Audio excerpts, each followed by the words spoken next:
We are up and running. How are you? I'm fine. Great. Excellent. Thank you. How are you? Oh, splendid. Really, really good. And how are things in Italy now? Because I know you guys have been locked down pretty firm, but I think things are starting to ease a little bit now. Yeah, well, now I'm based in Monaco. I cannot travel in Italy, but because, as you know, everything is locked down. And here in Monaco, I mean, they starting from the 3rd of June, step by step, they're gonna reopen everything. It's gonna take time, but it's gonna be better. Oh, that's good news. Yeah. Excellent. Yeah. Good for you. Right, I have some questions for you, and my very first question is: are you a boater who thought I could get into designing these, or are you a designer who thought I'd like to design boats? Which came first? Well, basically, it happened when you have to know, since I was a child, I was passionate about automotive and car design. Okay. And I were passing and spending all the season, the summer season, cruising with my family on board my sailing yacht, and we were sailing all around the Mediterranean. And of course, I was combining my passion for design, for the aesthetics about cars, and the culture about the sea. And I get used to see around me when we were anchoring on a bay or entering in any port we visited. I was passionate. I start step by step to be passionate about yachting as well. And when I moved after my study, I moved in Trieste. I moved to Turin to study finally car design, automotive. Mm-hmm. Then I realized that actually, to design a car was very exciting, was a big adrenaline, but nothing compared to the yachting, to the yacht design. Right. So I moved to the yacht design since I was studying. And at the school at that time, they allowed me, instead to present a car concept, I presented a yacht. So since then, I never left the yacht design field. Fantastic. And so how did you actually break into it commercially? Well, then, I was in love of these small craft like a river runabout. Mm-hmm. And so really, let's say in a naive way, I called directly from a cabin phone. I called the shipyard and I said honestly that I was a student and I wanted to work as a designer. And at the beginning, they didn't trust, they didn't recognize my work. But then they accepted an interview, and so everything started. And at the beginning, at the early stage, was like to design a spider, a speedster without wheels. So it was very connected as the car design approach. So it has been a really fantastic and full enthusiasm. Yeah. That's a great way in. Yeah. But you've designed quite a bit since. I mean, I was having a look at some of the designs that you've done, and you've gone right across the board. I mean, what would you say is the biggest and the smallest that you've been involved in? Well, let's say starting is a range of yacht. I work. Involving in between, let's say 30 feet and 200 feet. Wow. Yeah, from 30 to 200. Yes. That's incredible. And which do you find the most satisfying? Because I would think that you've got challenges at both ends for very different reasons. Yeah, correct. Well, as my automotive background, I'm very excited when, for example, Fairline launched the F-Line 33.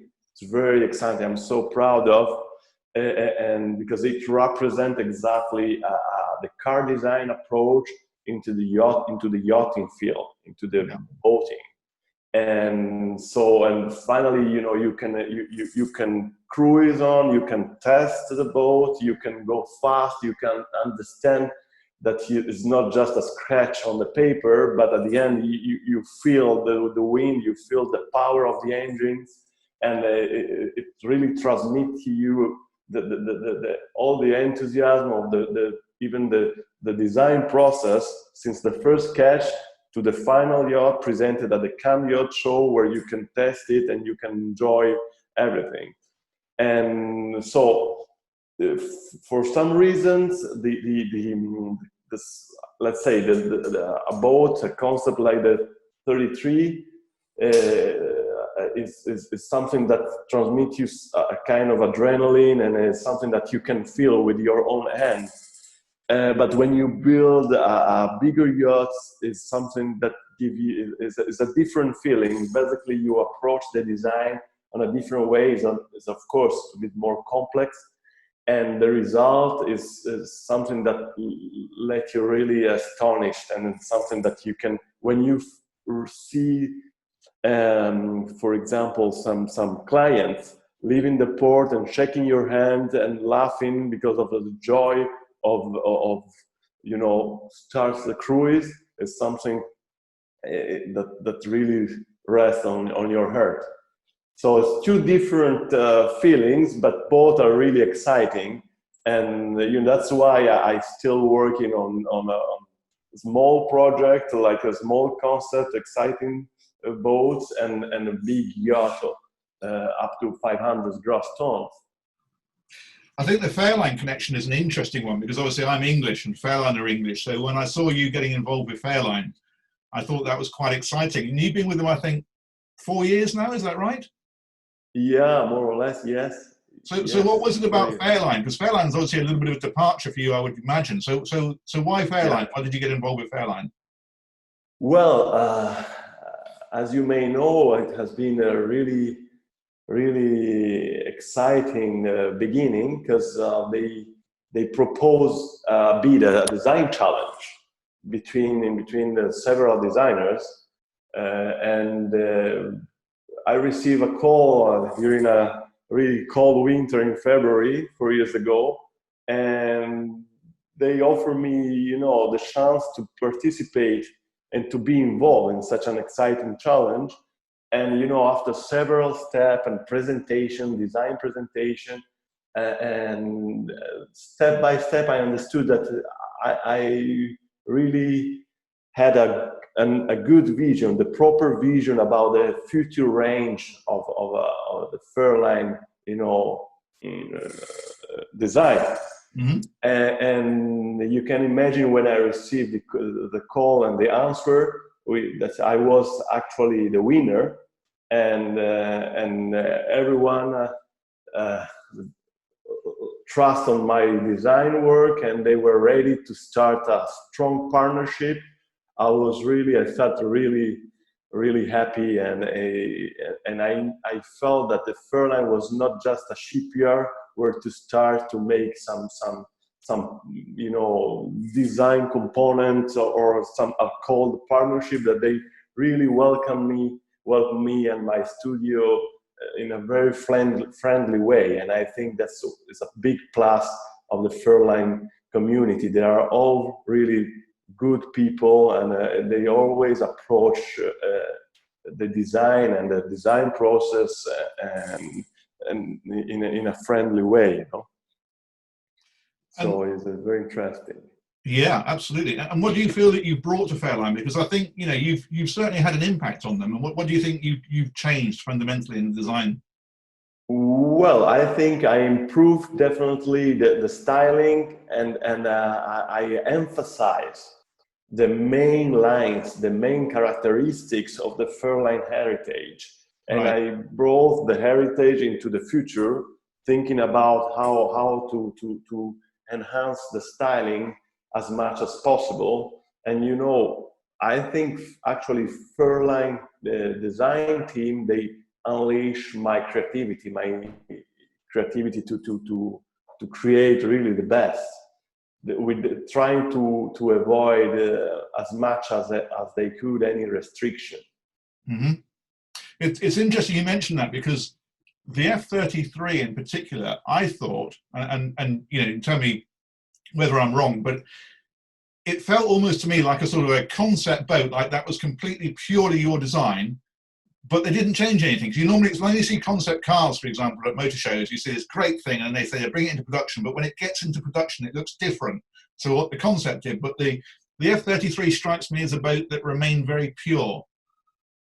Yeah, correct. I'm very proud of it, because you know, sometimes when a designer presents a concept and then start to improve or to talk to the engineer, the final result doesn't arrive to more than 90 or 95% of the initial design. But here, really, I think it has been a real goal, a big achievement, because they understood that the concept was very nice, and proportionally talking, the boat was working. And actually, I have to be honest, the boat when it was launched into the water, I remember the presentation in London, and to see the boat on the water was actually even better than any rendering made by my studio. So, and this is the best result a designer can achieve. When the yacht in the reality looks much better than a rendering, is a big goal. Yeah, absolutely. And I think it works very well as a boat as well as a piece of design. Certainly, having had a good look around it, it can. It's a surprisingly functional boat, I think, for a boat that looks so sleek and so sporty.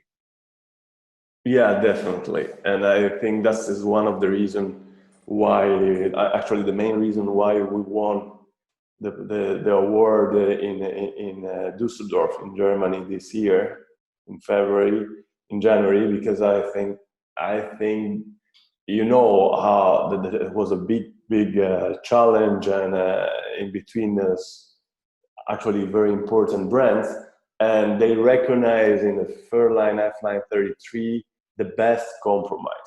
You know, as a designer, I was compared and judged in between Pininfarina and many other designers, and you can imagine for me how proud and how important it was to win such a really important prize.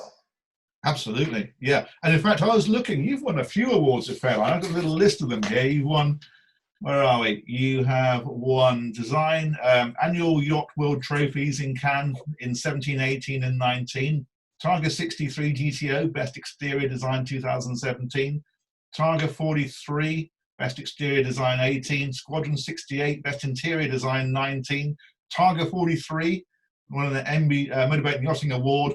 And of course, obviously, they give the award to the F-Line 33 this year. So, I mean, that must make you very proud, I would think. That must have quite an impact.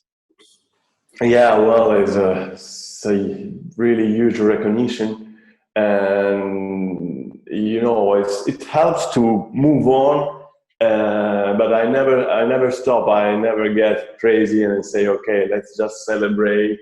I think it's just you know, journalists that recognize your work, very important, because we work hard to present yachts at the yacht show, and you can imagine how important it is to see people excited and enthusiastic about our design. But most important is the team. Sometimes you can be the best designer, but when you don't have a big empathy with the team you work with, it doesn't work. But here, I think since the beginning we understood each other, and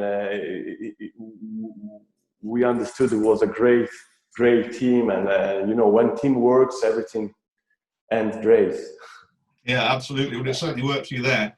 So what's new? What's coming for Fairline? Because you're still very much involved with them, I believe. Yeah, we are developing some new projects, and there is the GTB.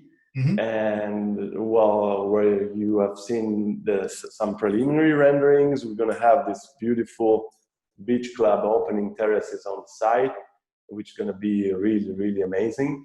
Yeah. And then I think that a new Fairline about 38, 39 feet, which actually I'm looking forward to move on and to design all details, because I think it's the boat I'm gonna buy for myself to cruise here on the French Riviera.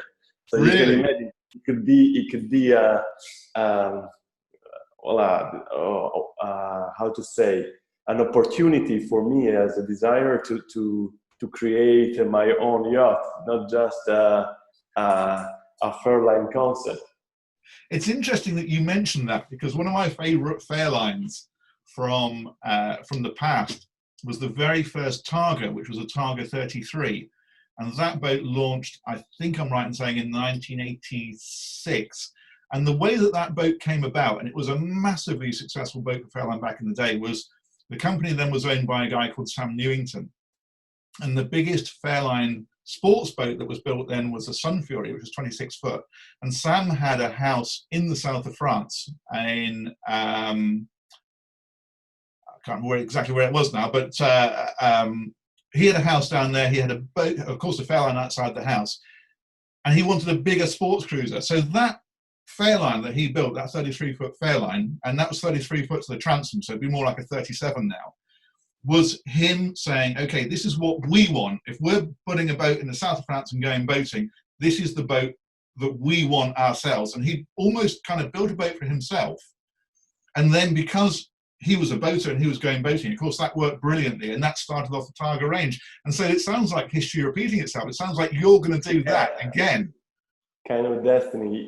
Yeah, it's correct. Because, you know, I think any yacht designer needs to experience and go boating around, because you cannot design a yacht if you don't know what it means when you're anchoring on a bay, or when you are just you and your girlfriend maybe, and you don't know a crew, you don't have a proper crew on board. Sometimes you are just you alone.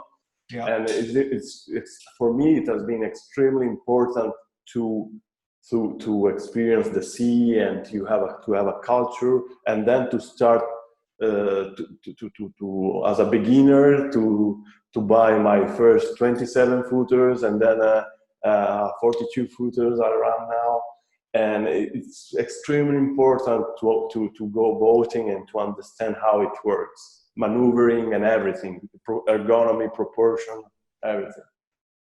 Yeah, no, I agree with that completely, and it's something that you find when I obviously go on an awful lot of boats. I mean, that's what I do, and sometimes you'll go on a boat and you'll think, the guy who designed this has never been on a boat, because this works great at a boat show, you know, when the boat's static on the stand, but that's never going to work when you're coming into a port, you know, at sort of 7 o'clock at night, and the wind's blowing and you've got to tie the boat up and you can't get to the front or whatever else it might be.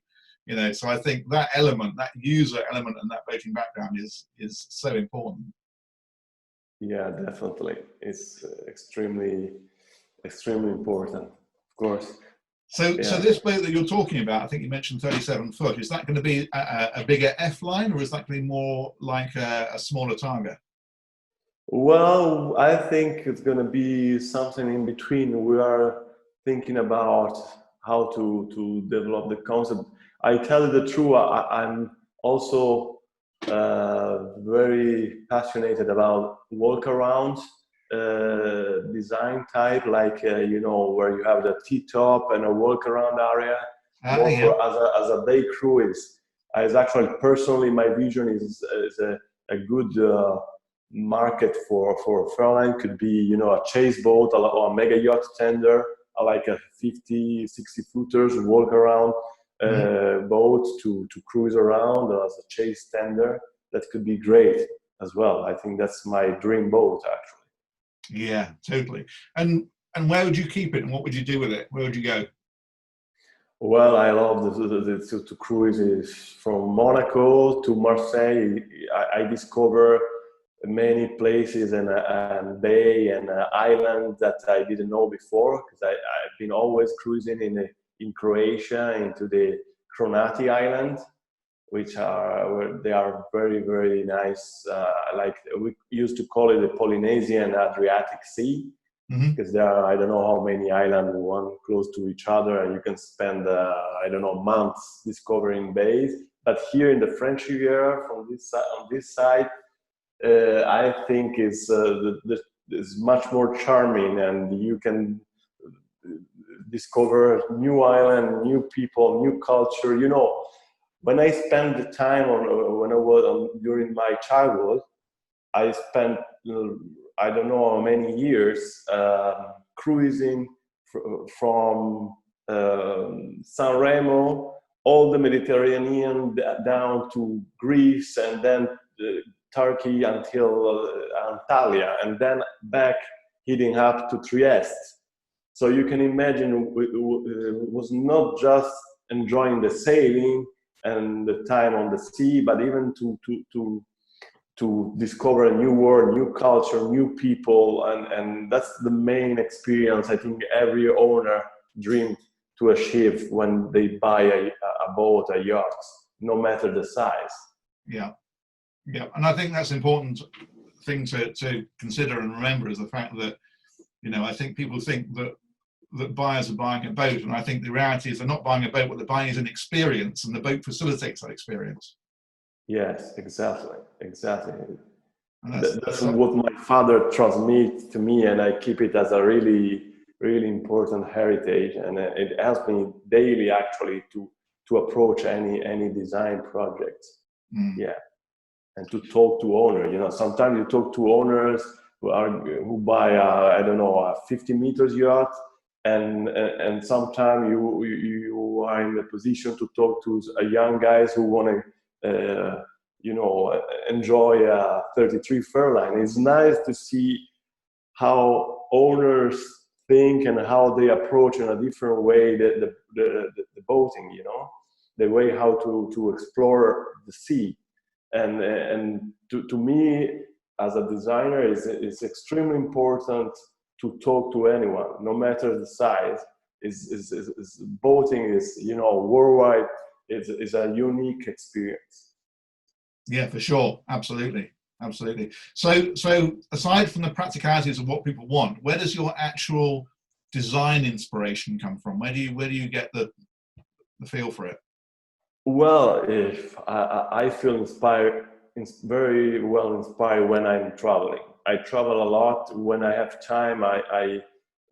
Especially during Christmas time or in August, I try to travel and to visit as many places as possible. And even sometimes because of my work, I'm obliged to visit clients and to visit new countries. But to me, the island of St. Barth is a very special place where I can relax and think about design, because, you know, especially in a winter time, it's a concentration of the worldwide yachting into a small island in the middle of the Caribbean, which have the same atmosphere of the French Riviera. So you can imagine the contrast, and the result is something really amazing. And you see on a bay even up to 100 or even 150 yachts anchored and arranged in between 20 footers and 250 feet. So it's crazy. You can understand the scale factor, and you can see how crew manage the big super yacht, and how people enjoy boating on the small yacht boats, and it's really amazing. And then the nature, I'm inspired by the nature. I've been traveling in the Hawaii island called Kauai, which I recommend to anyone if someone wants to feel the nature and get inspired. So to me, island of St. Barth and Kauai is really the best place where to get inspired. Fantastic. And what's the future for boating? What's coming? What are the up and coming trends? What are we going to look out for? Well, it's very interesting question. You know, for some reason, I'm afraid the new owners are going to the demand, actually, the demand is going to be more often the like a box, a glass boxes to remind to a house, to a modern villa. That could be dangerous. It depends how designer will translate it into a a boat, a yacht. Because as you see now, we start to emphasize the height of glass proportion, transparency as much as we can. And this could be, you know, it's good because you enhance and you improve the life on board and the visibilities and the contact with the sea. But the thing that made me a bit afraid is that we end up to create a shoes box, you know, like an Apple store. Yeah. And that's the feeling I have. But I'm here to translate it into something nice. We don't have to forget that even the eye has to be pleased when you look at a yacht. I don't think, for example, an owner, when they anchor their yacht in Cala di Volpe in Sardinia, they take the tender to go and to have a nice dinner and a restaurant, and once back on the way back to the yacht, I think it's important to recognize a fur line and to see a distinctive line, and not, you know, just to see a block of glass. So I'm here to try to translate the trend into something working in all perspective and all the aesthetics. I've always felt that must be the biggest challenge as a yacht designer, because if you actually think about how yachts get used most of the time when they're not at sea, and to be fair, you know, most of the time they're not at sea, they're in a marina, they're in an anchorage, they're being dined on, swum off, whatever else. The perfect shape actually is what you just said. It's a square box. If you take a 50-foot boat, the squarer that you can make it, the more volume you're going to get, and volume is what sells the boats. But equally, I think to get the person on the boat in the first place and impressed by all that, it's got to look right. They've got to look at that boat right from the off before they step on board and go, yeah, I want that. Let's go and look on board a bit. Yeah, I mean, as you said, you can imagine, because of the restriction and the limit you have, if you can get the same volume on a 60-footer than what you have on a 80-footers, of course, anyone is going to buy a 60-footer. And how to get more volume, increasing the height. Yeah. So the problem is then the proportion, because you can imagine we all shipyards are trying to increase the height, mm-hmm. and keeping the limit in length. Yeah. And so, of course, the ability for the designer is to create a good proportion. If you look for me, and I think it's the fur line I like mostly, and the one I prefer is the GTO. Right. Because the GTO, I was here in Monaco in Porter Cool, and I was looking at the GTO, which is docked just here beside my studio, and it looks, from the stern, it looks a much bigger size yacht, you know, mm-hmm. even if it's just a 65. And it's really important to you know, improve the shape, improve the ergonomy, but to me the GTO, it keep a nice proportion. So at the end, it's very important to you know, to work a lot on the aesthetics, and to work together with the shipyard to try to analyze, yes, the trend, but keeping in mind that we cannot create just the boxes, because people doesn't use so often the boat on the sea, and they don't care if they're gonna experience a rough sea, or you know, a boat to me is always a boat with a hull, and it's made not to run as a car on the street, on the highway, but it's made to cruise on the sea. Yeah, absolutely.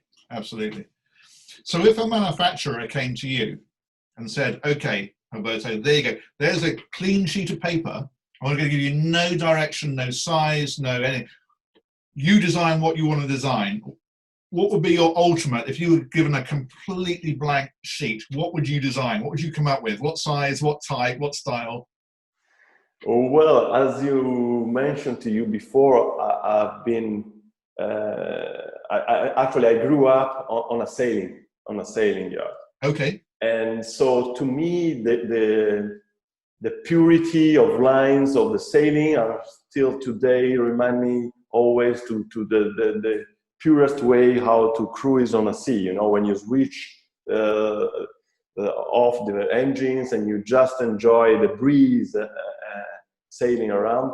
But of course, then my real passion is the power boats, and to me the mix of the two is going to be really exciting. So if you're telling me a blank sheet of paper and start sketching, I have immediately in mind 80 footers, you know, inspired by the Mega Sailor, with two big engines to cruise up to 40 knots, and with a really streamlined, sleek profile. That's my dream boat, but this is just my personal vision as a dreamer and a visionary designer. Of course. And it's all about the beauty. And this is interesting. I have another question for you, which is, why are Italians the best designers in the world? Because it's not just boats, it's the best cars, the best clothes, the best handbags. Always people want Italian. Why are the Italians the best designers in the world? Well, it's a cool factor that actually we have as a, I think as a culture, is a bel paese, is a nice, the country where as you know, the Italian country is very well known for our art. And actually, I didn't mention to you before, but one of my main inspiration is also the art. And so I always spend time visiting museum, and you know, in Italy is like an encyclopedia of all the history of the human being. Right. So that is maybe one of the main reasons why we are so you know, focused on the aesthetics and you know, everything related to fashion, design, and yeah, even sometimes engineering. Yeah, it comes across in all. I say, you look at an Italian car, for example. I mean, you know, Ferraris and even small Fiats and things like that. They're always got the aesthetic right. You know, you go right back to the sort of 60s and things like that, and they're always a great looking object. And everything that seems to come out of Italy is. Yeah, it's true. I see how even the you know, the engineer in Italy, the designer, even colleague of mine or friends are so, you know, focused on the design. When they step on board a yacht, even my design or other designer, they immediately check even the little details. We are so maniacs about the perfection. Yeah. And that is like an engine to pushing all the Italians on the manufacturing. Yeah. Fantastic. Excellent. That's really good. I'm just having a look to see if I've got any more questions for you. I think we must be pretty much there. Let's have a look. I've written some stuff down and I think we've covered it. So I think, thank you ever so much for your time. It's been really interesting to talk to you and really fascinating to see where your inspiration and your ideas come from. That's fantastic. Thank you. Great. It was a pleasure. Excellent. Okay. Well, I'll wind this up here, but thanks again, and we will look forward to seeing what comes out of your pen next. Of course. Stay tuned. Absolutely. Talk soon. Okay. You take care. Bye bye. Ciao. Bye.